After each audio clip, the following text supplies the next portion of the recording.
एक औरत श्री गुरु नानक साहब से गुरबाणी सुनने के लिए प्रतिदिन आया करती थी।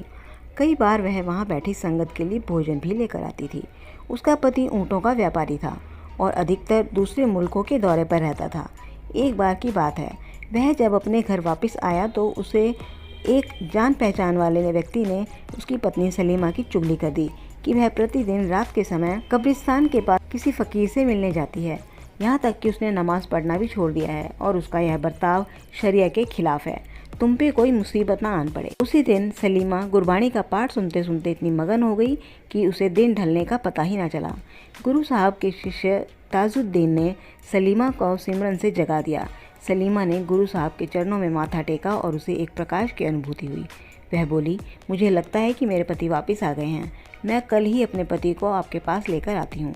गुरुजी ने उसे किसी भी हालात में शांत बने रहने की शिक्षा देकर भेज दिया।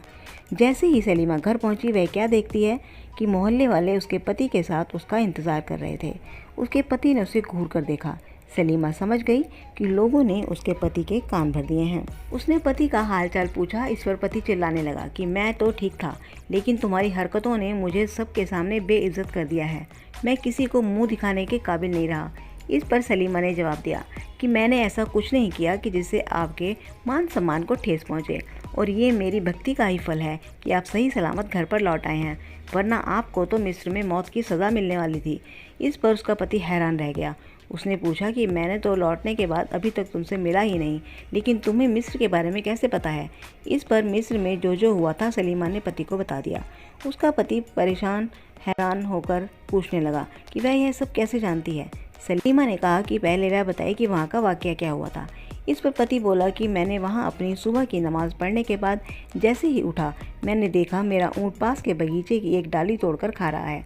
बगीचे के मालिक ने एक बड़ा सा पत्थर उठाकर मेरे ऊँट के सिर पर दे मारा और वह चल बसा। इस पर मुझे भी क्रोध आ गया और उसी पत्थर से उस बूढ़े की हत्या कर दी। वहाँ से बच निकलने की पूरी कोशिश की, लेकिन बूढ़े के रिश्तेदारों ने बादशाह से मेरी शिकायत कर दी और मुझे पकड़कर राजा के सामने पेश किया। वहाँ मुझे फांसी की सज़ा सुनाई गई। मैंने 3 दिन की ज़मानत मांगी। इस पर बादशाह ने अपने बदले कोई ज़मानती पेश करने के लिए कहा, जिसे मेरे समय पर ना पहुँचने पर फांसी पर लटका दिया जाएगा। मैं वहाँ किसी को जानता नहीं था।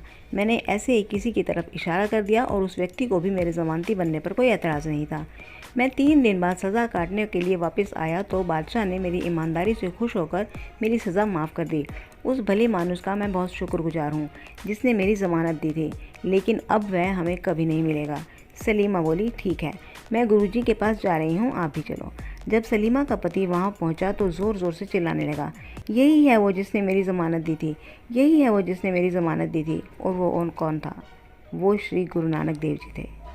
धन श्री गुरु नानक देव जी महाराज।